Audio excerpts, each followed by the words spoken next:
with words and vocabulary, you don't suddenly just go out there and ask in the pretense of being completely candid, or then irreverent or perhaps over-familiar. But you know, the surprising part of the book, towards the end of the book, when you talk about maybe going on to... So, Karan, let's get the easy stuff out of the way right now. The easiest part of the book, right? Why is India obsessed by your sexuality? Easy. Well, that's for some reason, as I said, the word conjecture is a word I use very often on my talk show. Well, that is because when people don't have final answers, they tend to kind of, browse around the topic always. And so have I. And but in the book, I've said what I've felt the need to, and I've said it in a way that I felt I needed to express it. And there's really nothing more to say. So I think that every answer anyone's looking for is in the book. You know, there are several moments in that book where you talk about people confronting you at airports, at parties, and saying the most gross things, the most insensitive things, and you come back to them is sassy, but also a little sad. Why should anyone have to explain any aspect of their lives at all or defend it? I think Why? people sometimes, when you're in the celebrity zone, I think people tend to sometimes just not know what to say. Like, I feel like when they encounter you, they either tend to overcompensate and say exceptionally polite things, or they'll say the most inappropriate things to you. I think anyone who's been in the celebrity space will tell you that you'll have people come and say the most overfamiliar things to you at times. And sometimes because they think that they own you, because you're in their living room on a daily basis, perhaps because of my television exposure, or the fact that one is around and all over the place, they feel they have an ownership over you. And sometimes that allows them to kind of cross the boundary of decency. And they'll say things that are inappropriate. And you'll have to stand there. Sometimes you can give a response back, which sometimes goes over their head, because it's not a straight-lined answer. And sometimes you use sarcasm, which also sometimes doesn't get a response.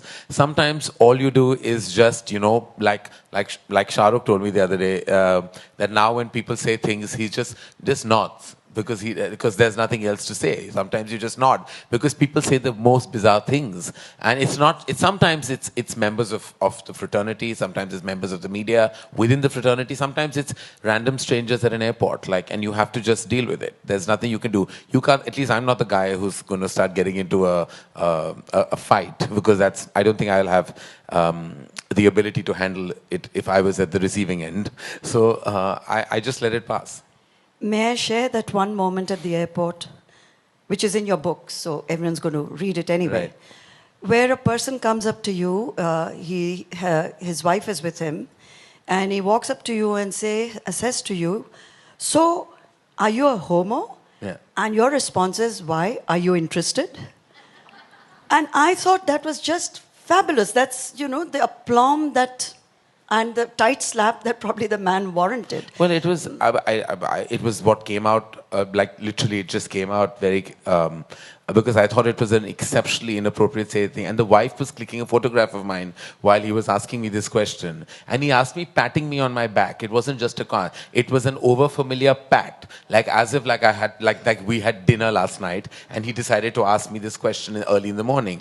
And it's happened to me. It's also in the book when I was on the launch of a channel, and it was an early morning breakfast interview where I was asked an inappropriate question, and I was completely shocked that we were on national television. Of course, it never made it because they realized that it was completely wrong. Fortunately, it wasn't a live telecast.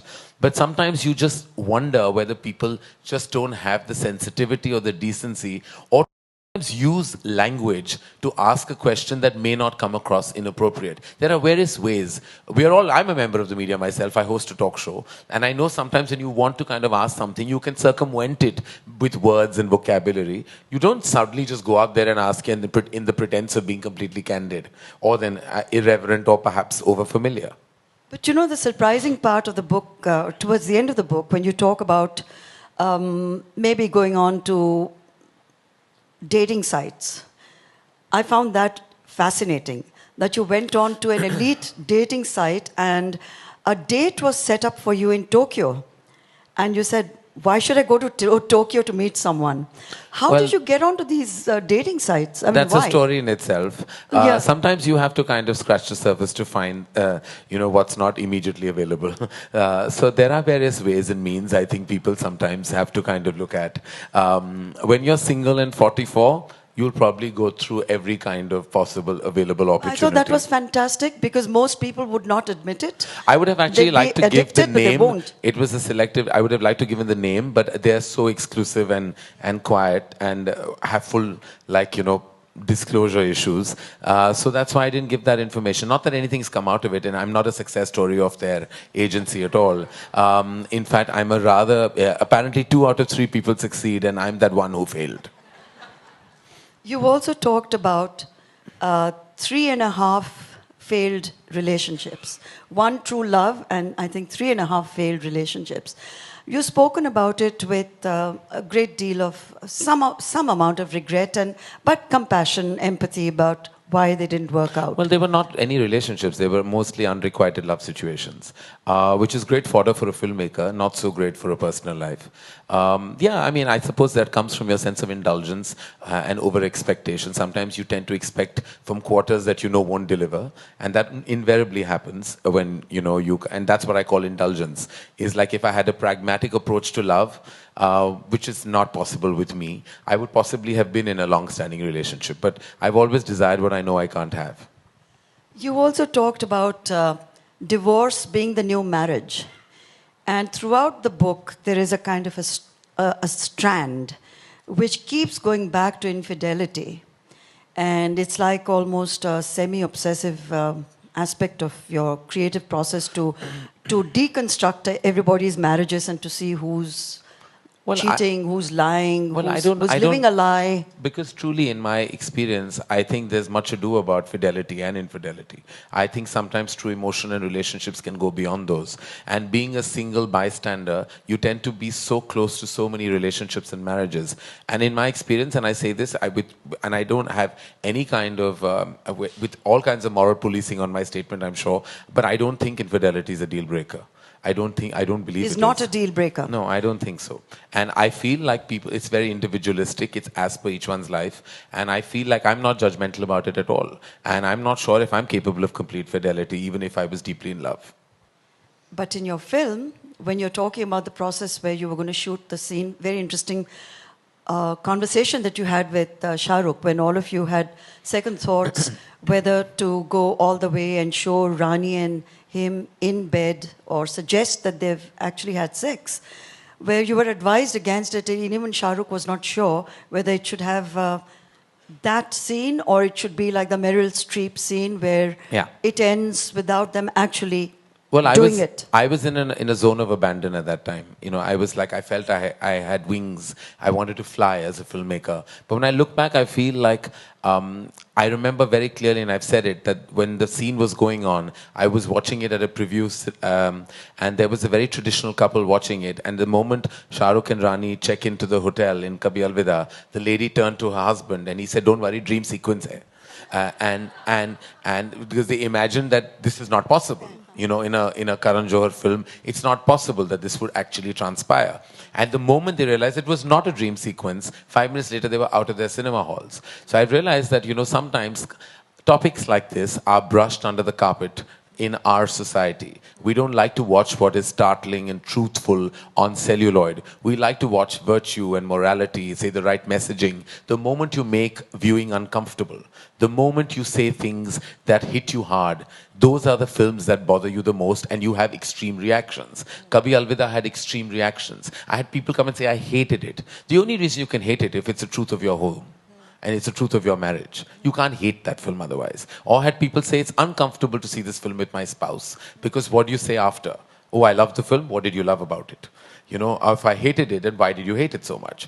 So it's basically, it was more a commentary. So the film did so much, and someone told me that it did so much better in the West because there's a culture of watching film alone. So there are men who went alone and women who went alone. But in India, we go as a couple or as a family, and it's an uncomfortable watch sometimes. I think that's changing. I see a lot of movies on my own in a theater, and I enjoy it thoroughly.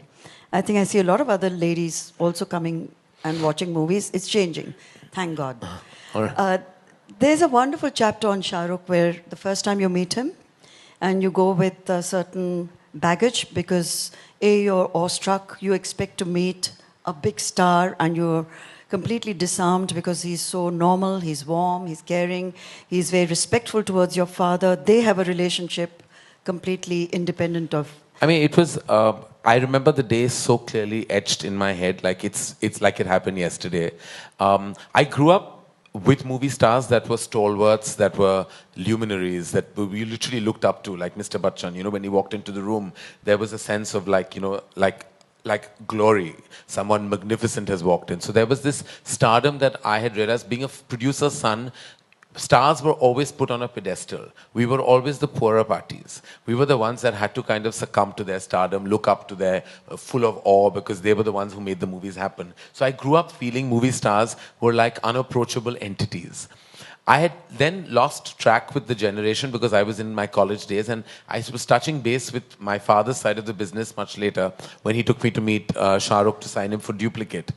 And I had never met somebody who was a young movie star, who was so loved at that time, and everyone wanted him in their movies, who was this animated, this conversational, this, what do I say, just this real person. So I was in shock. And the fact that he respected my father so much, the fact that he showed that respect meant the world to me because up to that point I felt like my father had not had the best run at the movies, even with certain people and relationships.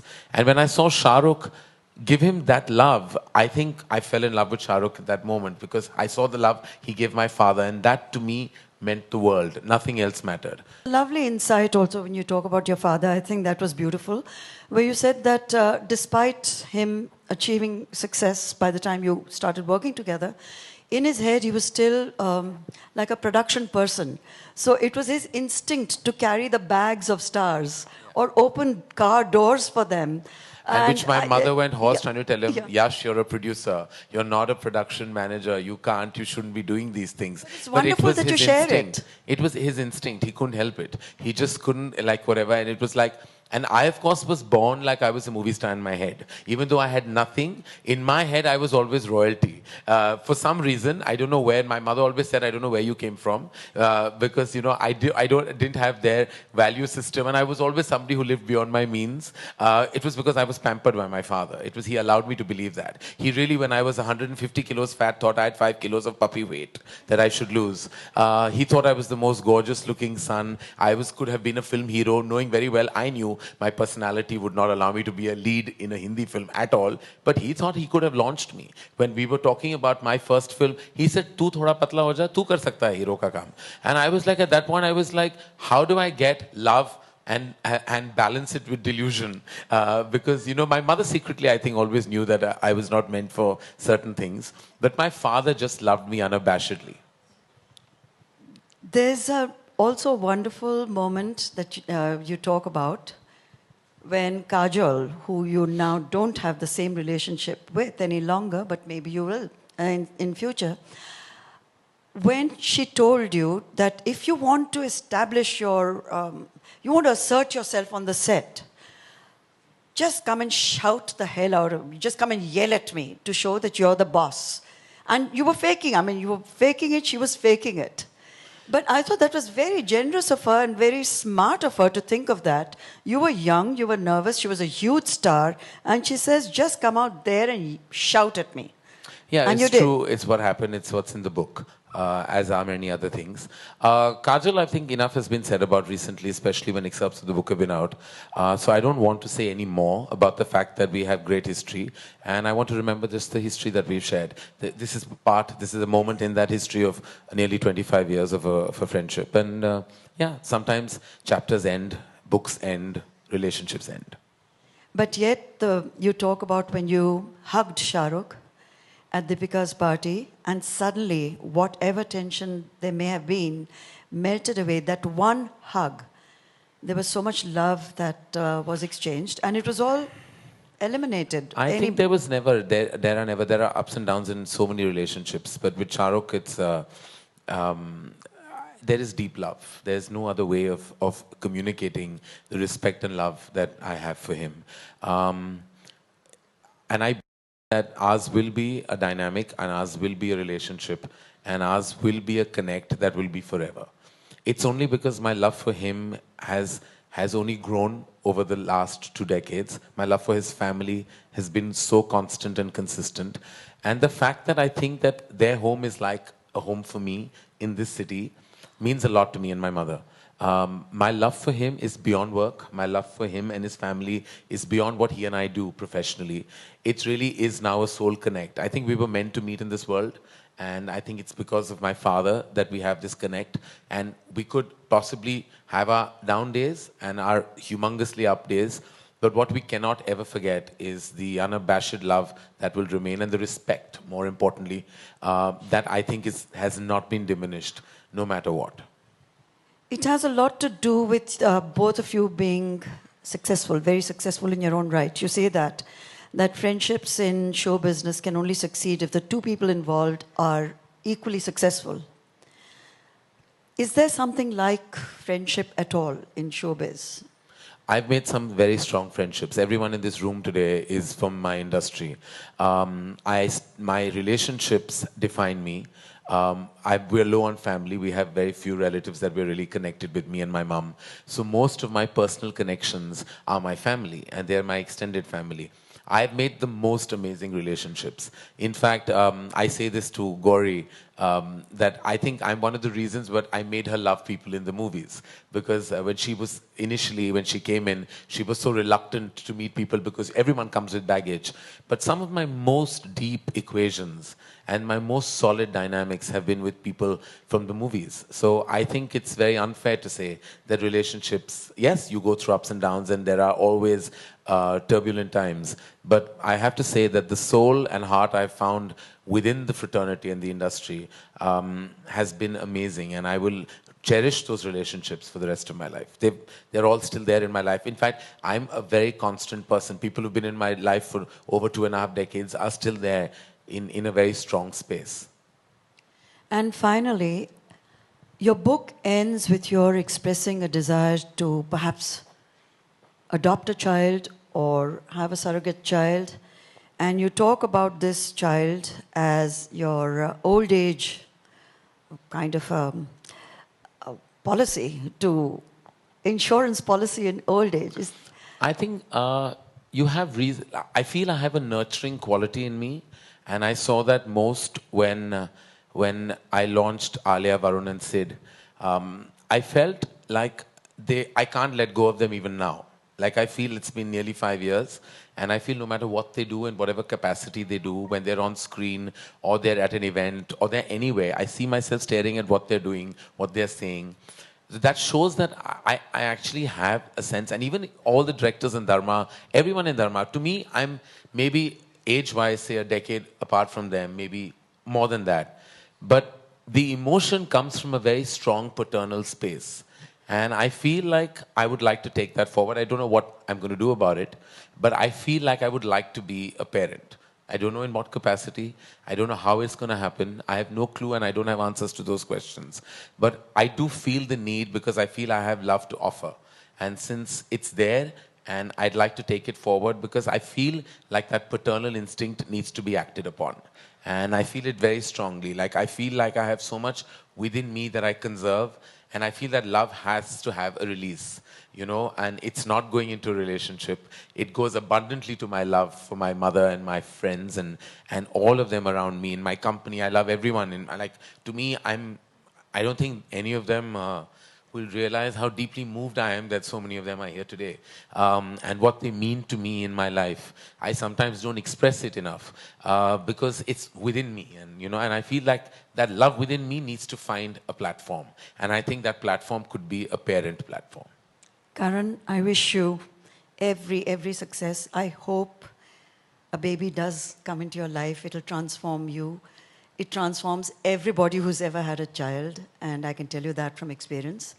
With 4 grandchildren now, I can tell you that with double experience. Yes. So, blessings all the way. Make it happen for yourself. We are very proud of you. We are very proud of the book. It's already a bestseller, and it's got its first brilliant review. So, it's a day to celebrate, and may you always remain the wonderful, caring person you are. Thank you. Shobhaa.